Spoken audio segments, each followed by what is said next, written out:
Welcome back to Deadpool Secret Agent right here at Comicstorian. My name is Benny and I'm your narrator for your favorite video games, comic books, and movies. And today, we're going to be doing the finale to Deadpool Secret Agent.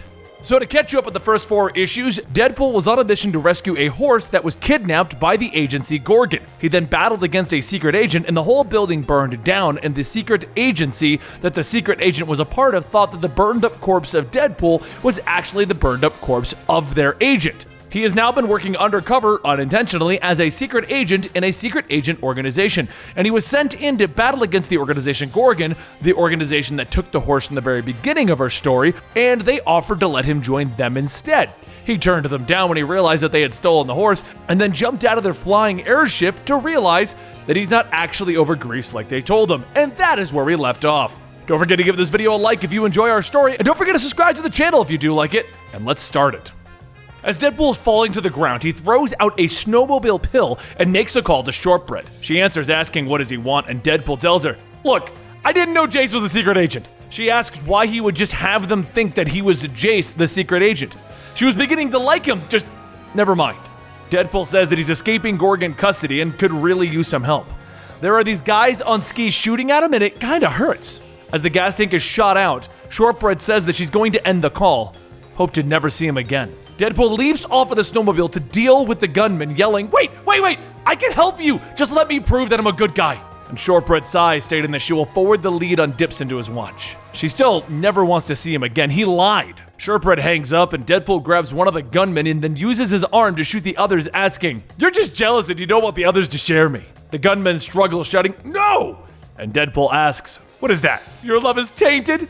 The only way to handle these powerful emotions is to shoot yourself." The man yells that he isn't saying any of that, and Deadpool forces the man to pull the trigger as they both go crashing into the ski lodge. The next day in Argentina, now that Deadpool's free, Dipson travels by bus with a piece of the protolith trying to hide it. But with so much running, he hasn't exactly gotten much sleep, and he begins to doze off. The protolith is the object that both the secret agency and Gorgon are after in our story. When he wakes up, he sees that the bus is empty. He gets up telling the bus driver that he thinks he missed his stop. So Deadpool turns back, telling him, "Not at all! We just have a new stop to get to." Now, about that protolith, it's a piece of rock that leads to another dimension, right? If you aren't careful, you could tear a hole into that dimension. And if anyone was gonna look into that tear, they'd go crazy, right? Dipson opens the box, telling him that yes, that is correct. He'd be happy to show him. Deadpool tells him, "That's quite all right. I'm just here to make sure that it ends up in the right hands, that's all." Dipson pulls the protolith out of the box, holding it in front of Deadpool's face, shouting, "Take a good hard look!" Deadpool stares at the stone. His eyes go wide and he says, "That doesn't make any sense at all. There are so many things going on. Gorgon is everywhere, Shortbread is Deadpool, and all everyone can state is ba, ba, and bo." Dipson makes a run for it while Deadpool's mind explodes before he gets too far. But before he gets too far, the bus pulls up next to him. Deadpool opens up the doors, telling him, "Hello again." Deadpool healing factor fixed the broke brain. Also, that little hole in reality doesn't seem to be permanent either. Come on, dude. Aren't you tired of running? The good guys found you. There's this great spot across the border we can get you to. So, a short while later, across the border at a place that serves chimichangas, Dipson says that he wasn't expecting them to be handcuffed. Deadpool tells him that he'll get used to it. Can't have him running off again. Anyway, I need to call HQ so that they can come get us. So Deadpool sends out the signal that he's got the protolith and he's ready for extraction.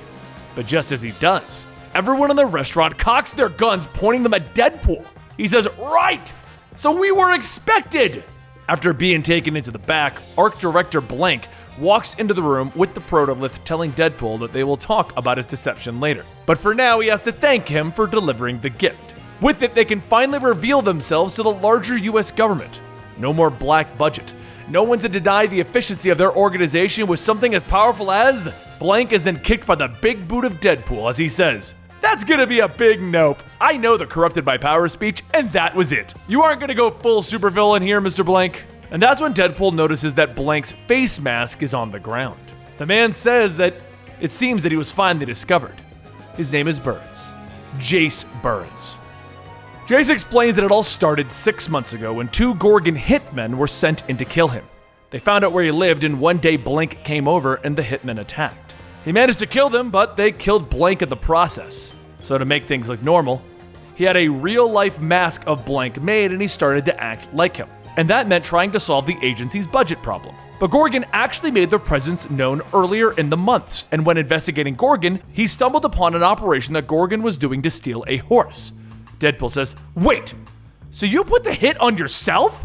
And Jace tells him, "That is correct. I'd used the cover to continue acting as Blank while things sorted themselves out." That's when Shortbread walks in looking at Jace, asking if it's really him. Jace tells her that yes, the real him. "Did you miss me that badly?" Shortbread shouts no. She was just almost feeling conflicted about when Deadpool was actually being nice to her. They tried to recruit him, but now. But before anyone could react, both Jace and Deadpool are shot with tranq guns. Deadpool a few more than normal though. So a little bit later, at Death's Gate Island, Deadpool's looking around asking, "Wait, did this place blow up?" Medusa X tells him no. They made it appear as if it was destroyed so that Gorgon could claim it. The Death's Gate portal was crucial to the finale to their millennia-long plan. The protolith is the first rock. All creation starts with this holy graphite. It's the tip of God's pencil. Deadpool laughs, asking, "Wait, what?" Shortbread says that Gorgon is dedicated to stripping away power from the unworthy, like Burns, the Arc Director, and their whole stupid organization. But nothing changes.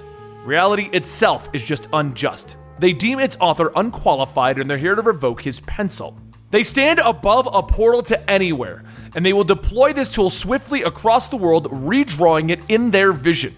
Deadpool thinks to himself, a cosmic pencil.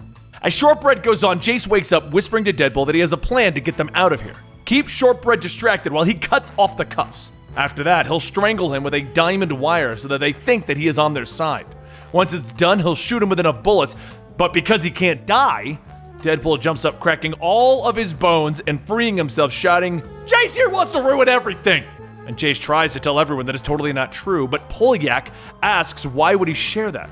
Deadpool says, because Jace has been playing him the whole time, and he's kind of over it. Gorgon's plan might be insane, but they were at least nice to him. He forever has cancer, and he lives in a crappy apartment. He might as well see how this all shakes out. Shortbread hugs Deadpool, telling him, "Welcome to Gorgon, Wade." Medusa X then calls out that it's beginning. The protolith is entering their dimension. Soon it will fall upon New York City and Polyak yells, "Wait! The protolith is coming out too fast. What is happening? Something is interfering with the controls." Shortbread reaches for her phone to activate the universal access device and it's gone. But Deadpool is conveniently nearby whistling, stating, "I lied," as he taps on Shortbread's phone. Once he finishes, he shouts, "Open up!" And as the tear into the dimension rips wide open, the protolith turns into a giant pencil, and everyone quickly shields their eyes. Deadpool, however, jumps onto the pencil and Shortbread asks what is he doing. Deadpool tells her that he just thought that he'd let this source of all terror and wonder and love know that he dropped his, blah, almost went crazy with all the normies. I'm gonna try and tell this guy that he dropped his pencil. Hey God! The great cosmic God then asks, "Is that Wade?" Deadpool tells him, "Yeah, bad guys are gonna steal your pencil and rewrite the earth like it was Daffy Duck running amok." God reaches over, grabbing the pencil, telling him, "Thanks. Never really know how reality will manifest when it's your story. What is this, some sort of James Bond thing with an Indiana Jones ending?"